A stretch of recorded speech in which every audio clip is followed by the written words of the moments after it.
So here's the Neurodynamic Navigator Copilot page where you're going to map your child's neurodynamic quotient.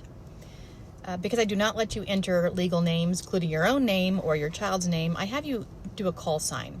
So you can actually click a new call sign each time if you want to, where you're going to pick a pilot type, a color, and an animal, or you can choose one you've done before. So I'm going to click on that one since I've done that one before.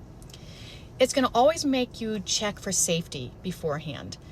Because again, safety is one of the most important things we're talking about here.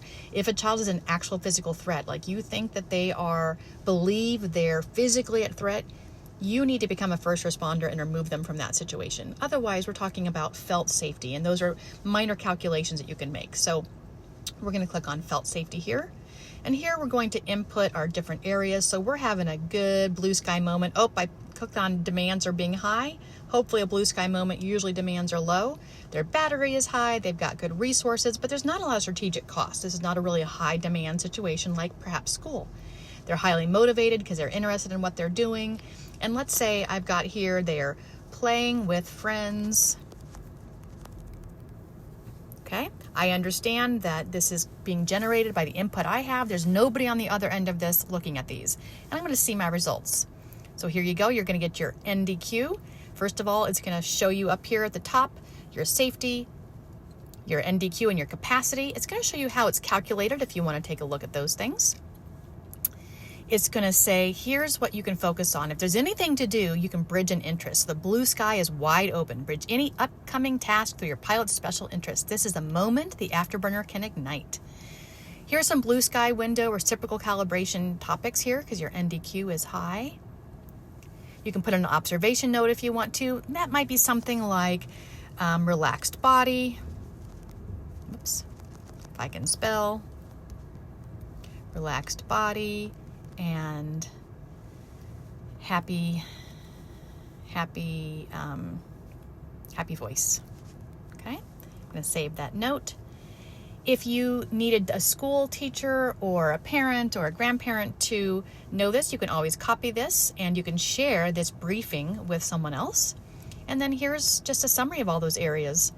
And then when you're ready to recalibrate again, so let's say something's shifted right away, or you're just playing around with this in the beginning, you can just recalibrate and you can go back up top and start again.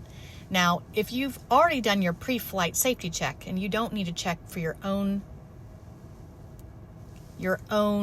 signal, you can click on this toggle here and that will take away the oxygen mask first rating. That's your reciprocal calibration.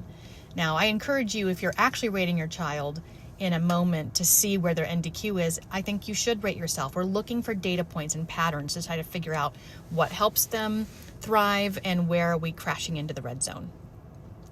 Here's where you can enter their information, enter the pilot type name, or you can select one you've done before. And then your pre-flight safety check.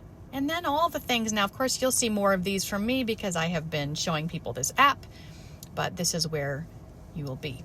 You then have your dashboard, which will show you where you've been and where you are right now. You can look at your weekly average. You can look at where you've been for connection, autonomy, information, and you can see what calculating, because we're looking for data points. Let's say you need to get them in the car and you're not sure what to say. You have a page here on your dashboard which will help you come up with some declarative swaps. Instead of get in the car right now, you're going to say, I'm noticing the car is running and your seat is empty. There's the 20-second rule. Wait for the processing lag to clear before saying anything more. Sometimes it's hard to remember that, so we're just going to have a timer there that's going to start for us so we know how much time has passed, because when we're waiting, time seems to go very slowly. Then we're going to look at our average scores. Okay, I will stop this. Here's our inanimate boss page. So this is where, when the navigator says time to go, the pilot's nervous system registers a social hierarchy demand. So having an inanimate boss like Alexa, like a timer, helps with that. We can use a now next board. So I've got some things here that you can put in. So let's say we have a high interest transition that needs to happen and they need to go from gaming to dinner. You can display a now next board. Okay. You can also do a visual countdown reminder. You've got some presets there. Your history will show you all the history of the NDQs that you've inputted, and you can see, you can maybe call your oldest child a silver condor and your youngest a gold hawk, and that way you can keep track of what you're seeing and when. And then here's your manual for all the times you want to double check what's happening, or what do these things mean? What does it mean to have severe turbulence, and what do you do at that time? On your profile, this is where you can actually input some information like their name if you want to, phone number. This is the emergency contact, so this is for an emergency.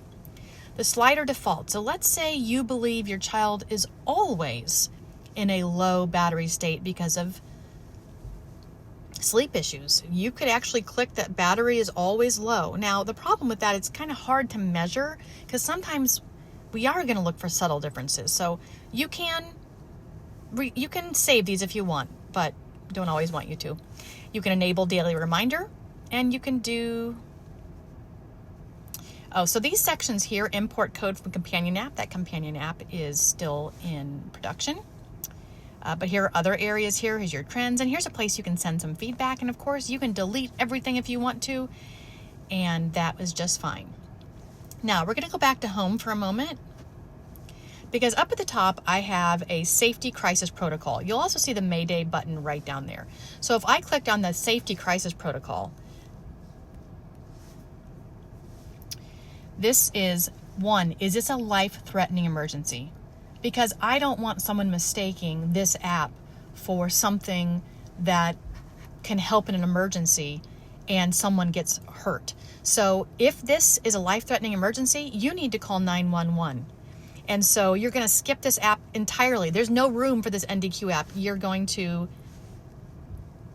get 911 called. Okay? First of all, the first time you ever use this, you're going to be required to say this Mayday tool is designed to help you navigate behavioral dysregulation using the Neurodynamic Navigator framework. It is an automated system based on user input variables. By proceeding, you acknowledge that this is a self-help tool, and you remain responsible for the safety of yourself and others. If you cannot maintain safety, exit this app and call 911 immediately. So, first of all, if this is a Mayday, we have a couple of options here. One, we're going to have some people that actually know who this child is, and they're going to be the navigator, the parent, the teacher, the caregiver. But we're also working with the companion app to have a way that first responders who may be strangers to that child can figure out how to communicate with them best. And so doing that is still in the works. But let's say we are a navigator or parent. We're going to implement our red zone emergency protocols, radio silence, expand airspace, zero demand zone, tier 2. If these things aren't working, we're going to call 988 for mental health crisis support, 988, or call local mobile crisis, and you can input those numbers. Tier 3 is emergency landing. This is the 911. Now, I am encouraging you to make sure you've at least had 20 minutes of radio silence during this time to calm things down. I don't want us to go straight to 911 because many times the dysregulation is a combination of our dysregulation and their dysregulation. So if I click on yes, I have, I still have an option. Is there an immediate threat to life right now? I'm going to call 988 instead. Yes, launch crisis protocol. Here is our crisis protocol, and this is where it's going to help us. And there's a place here to put provider numbers and also our emergency contact person. The reason you see percentages here is you actually have to hold on them to call. Okay, because I don't want there to be accidental calls that might happen in this moment. Down at the bottom, the environment is physically secure. You're going to click on that, and that will take you out of here. And I want you to kind of think about what just happened there. First of all, am I recovering? Because that was difficult. So is my heart rate slowing? Yes, it is. Do I need a drink of water? Okay, and I'm going to take deep breaths. So now I'm going to go in the pilot's demand zone. We're going to make sure things stay calm. And then I'm going to log this as a big S event and start a 2-hour recovery timer. So I'm really trying to make sure we're safe. But keep in mind, if safety cannot be maintained during that time, you are to reinitiate the emergency landing or pick up the phone and call 911. I never want this app to be a reason somebody was harmed or hurt. Okay, we're going to return to the navigator, and there we go.